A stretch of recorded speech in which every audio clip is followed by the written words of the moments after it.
Bapak, Ibu, saudara-saudari, adik-adik, anak-anakku sekalian yang terkasih di dalam Kristus. Ribuan tahun yang silam, coba bayangkan seandainya Allah pencipta itu tidak menghembuskan nafasnya pada hidung Adam, manusia pertama itu, leluhur kita. Dia yang dibentuk dari tanah itu. Seandainya Allah tidak menghembuskan nafasnya sendiri pada hidung Adam, maka manusia Adam itu tidak ada, tidak hidup. Tubuhnya yang sudah dibentuk dari tanah, sudah berbentuk manusia, abu itu akan diterbangkan oleh angin karena mati. Tidak ada nafas pada tubuh itu. Tetapi kita tahu di dalam kitab Kejadian 2 ayat ke-7 itu tertulis di sana, dan kita baca itu, Allah pencipta menghembuskan nafasnya sendiri pada hidung Adam, manusia yang dicipta dari tanah, leluhur kita itu. Maka tubuh yang terbentuk dari tanah itu bergerak, hidup. Dan kita tahu Tuhan tidak sudi manusia hidup sendiri. Adam itu, Tuhan lalu menciptakan teman dari Adam yang sepadan dengan dia, diambil dari tulang rusuk dia. Perempuan itu namanya Hawa. Allah mempersatukan mereka dalam hidup bersama sebagai suami istri. Mereka punya keturunan-keturunan. Dan kitab suci bersaksi bahwa semua manusia yang ada di atas bumi ini, berarti termasuk Bapak, Ibu, saudara-saudari, adik, anak, dan saya, kita semua punya leluhur Adam itu. Andaikan Tuhan Allah tidak menghembuskan nafasnya pada Adam, Adam tidak ada, kita juga tidak ada.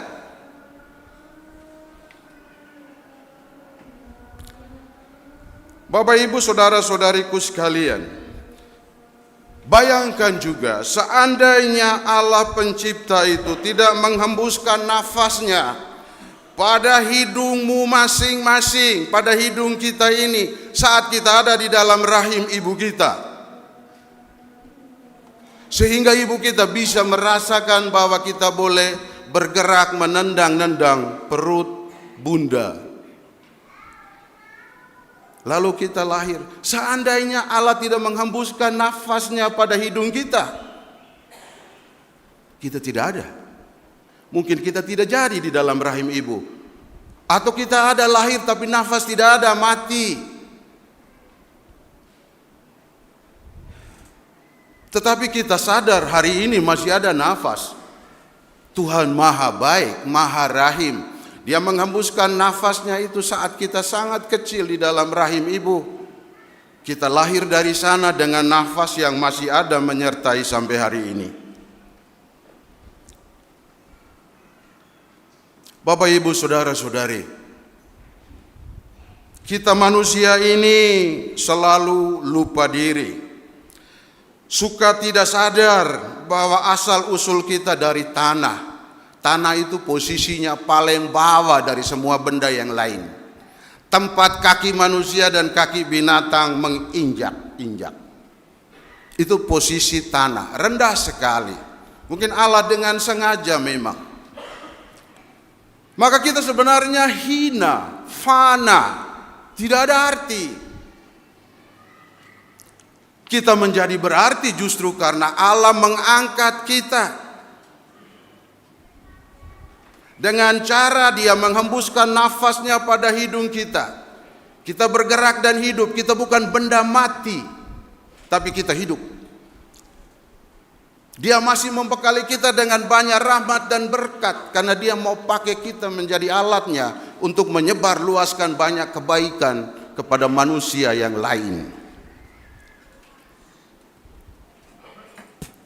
Maka kalau kita tidak sadar bahwa kita berasal dari tanah di bawah itu,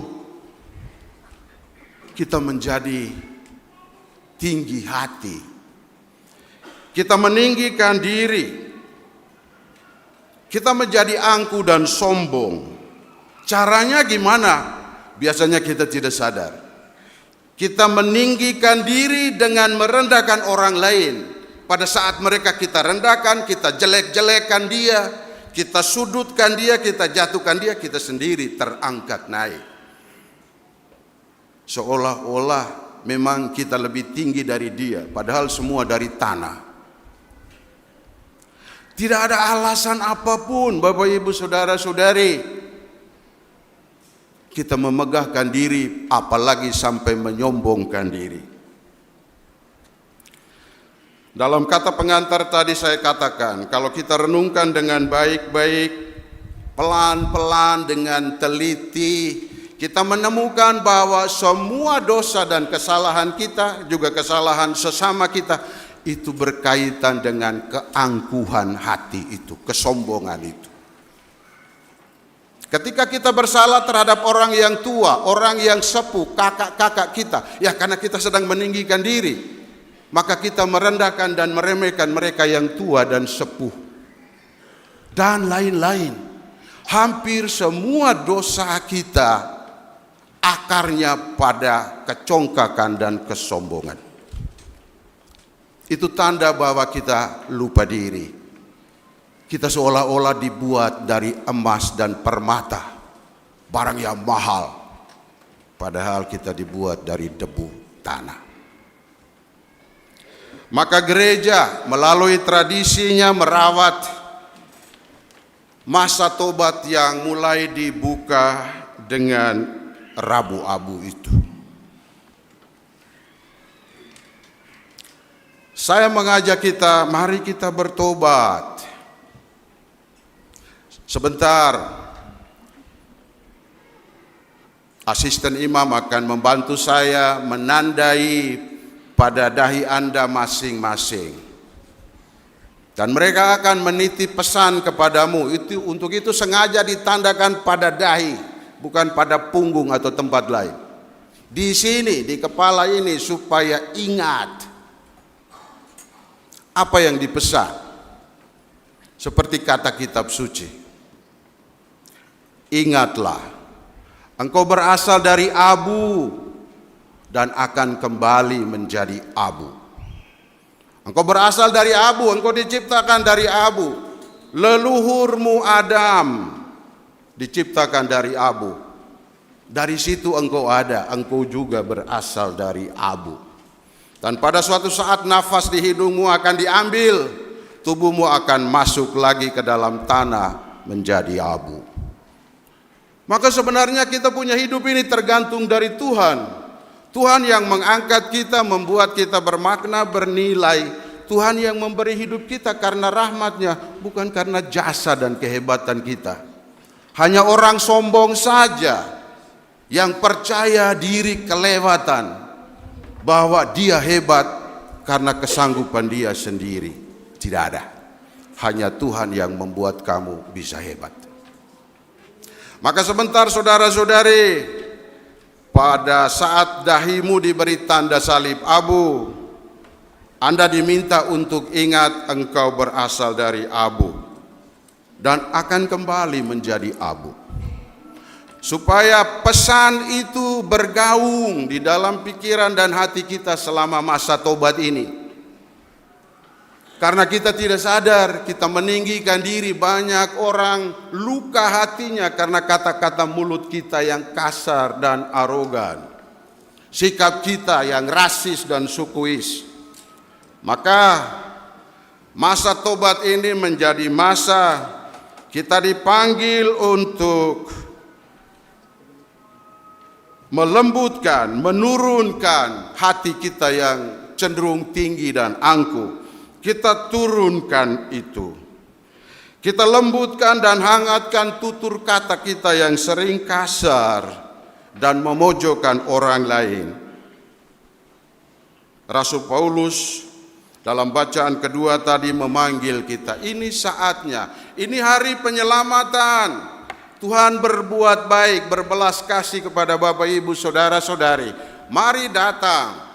Dosa-dosamu, dosa saya, dosa kita tanpa kita sadar membuat hubungan dengan Tuhan putus, renggang, tidak akur. Paulus panggil, mari datang, hai orang-orang lemah, orang-orang berdosa, mari datang, damaikan dirimu dengan Tuhan. Tuhan Maha Rahim, Dia akan mengampuni semua kesalahan kita, asal mari kita rendah hati. Tuhan memberkati.